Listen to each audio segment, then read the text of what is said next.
Did you know people who move to higher altitude and settle there tend to have more red blood cells or RBCs than people living at lower altitude? But why is this so? Before we dive into the reason, let us quickly understand what RBCs or red blood cells are and what they do. Red blood cells or RBCs are one type of cell found in our blood.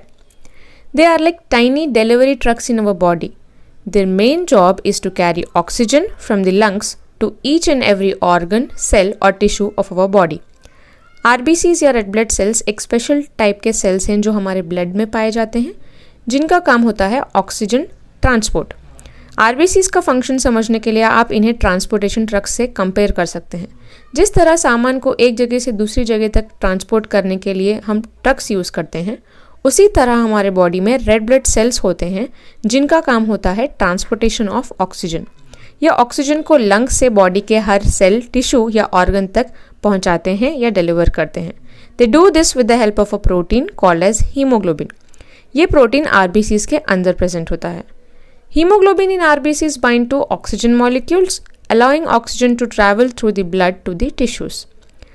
Haemoglobin जो red blood cells के अंदर present होता है, इस haemoglobin से bind करते हैं oxygen molecules, and in this way red blood cells transport or deliver oxygen to each and every cell of body. Also, the presence of hemoglobin is the reason RBCs are red in color. RBCs का colour red इसीलिए होता है क्योंकि उनमें present होता है ये protein या iron containing pigment which is called as haemoglobin. Now let us tackle the main question. ऐसा क्यों होता है कि लोग जो बहुत हाई एल्टीट्यूड एरिया या बहुत ज़्यादा ऊंचाई पे रहते हैं उनमें RBCs का काउंट या नंबर ज़्यादा होता है उन लोगों की तुलना में जो लोग कम एल्टीट्यूड या प्लेन एरियाज़ में रहते हैं? ऐसा क्यों होता है? Let us try to understand. In the plains और at lower altitude the air is denser which means there are more number of oxygen molecules in the air.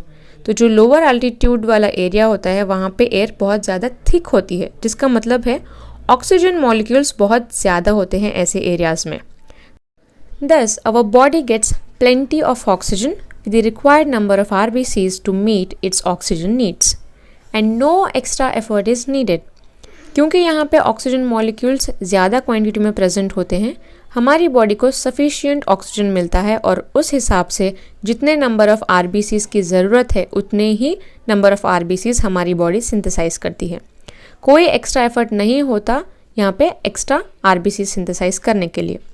But at higher altitudes, the air pressure is lower, which means there are few number of oxygen molecules in the air. जब हम ऊंचाई वाले area पे देखते हैं तो वहाँ air pressure बहुत ही कम होता है, जिसका मतलब है कम ऑक्सीजन मॉलिक्यूल्स। आप डायग्राम के थ्रू यहाँ पे देख सकते हैं, जहाँ पे हाई एल्टीट्यूड वाला एरिया है वहाँ लोअर प्रेशर है। जो आपको ब्लू कलर के स्पेरिकल स्ट्रक्चर्स दिखाई दे रहे हैं, those are oxygen molecules. High altitude पे ऑक्सीजन मॉलिक्यूल्स का नंबर कम है, वेराज लो एल्टीट्यूड पे आप देख सकते हैं कि नंबर ऑफ ऑक्सीजन मॉलिक्यूल जो है वो बहुत ज़्यादा है, that is higher pressure. So when people move rapidly from lower to higher altitudes, their bodies are expose to lower oxygen levels, making it harder to deliver oxygen to the organs. जब लोग lower altitude पे होते हैं तब उनके surrounding environment में ज़्यादा oxygen होती है, जिस वजह से बॉडी के हर ऑर्गन तक ऑक्सीजन आसानी से पहुंचता है। लेकिन जब लोग हायर एल्टीट्यूड पे जाते हैं तब उनकी बॉडी कम ऑक्सीजन वाले एनवायरनमेंट का सामना करती है। यहाँ ऑक्सीजन मॉलिक्यूल्स कम होते हैं, इस वजह से बॉडी के हर पार्ट तक ऑक्सीजन पहुँचाना मुश्किल हो जाता है। Due to which they suffer from a condition called altitude sickness whose symptoms are headache, nausea, vomiting, dizziness यानी कि चक्कर आना, फटीग यानी कि थकान होना। In order to overcome this problem or to compensate for the low partial pressure of oxygen at high altitude, the human body undergoes various physiological changes. तो ये जो भी problems होते हैं इनसे बचने के लिए या इनका सामना करने के लिए हमारी बॉडी में कुछ changes होते हैं। Some of these changes happen immediately, like increased breathing and heart rate, while others take more time. कुछ changes ऊपर पहुँचते साथ ही हो जाते हैं, जैसे कि breathing rate और heart rate का बढ़ जाना, जबकि दूसरे चेंजेस होने के लिए कुछ टाइम लगता है या फिर आप लंबे समय तक अगर रहते हैं तो ये चेंजेस देखने मिल सकते हैं। If a person stage at high altitude for an extended period, One of the major changes that occurs is an increase in the number of RBCs. तो जब कोई लंबे समय तक ऊपर यानी कि हाई एल्टीट्यूड पे रहता है तो वहाँ पे कुछ मेजर चेंजेस होते हैं, उसी में से एक है number of red blood sales का इंक्रीज हो जाना. The increased number of RBCs helps distribute oxygen more efficiently and faster. जब RBCs का नंबर बढ़ता है तो हीमोग्लोबिन भी बढ़ जाएगा. अब जितना भी ऑक्सीजन अवेलेबल होगा वो इन हीमोग्लोबिन मॉलिक्यूल से बाइंड हो जाता है और इस तरह से ऑक्सीजन बॉडी के हर पार्ट तक तेज़ी से और अच्छे से सप्लाई होता है.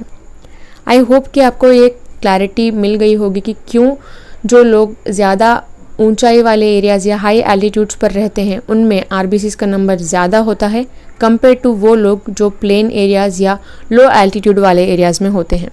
अगर आपको कोई भी डाउट या क्वेश्चंस है तो आप कमेंट सेक्शन में पूछ सकते हैं. If you found this video helpful, like, share and subscribe. See you in the next video.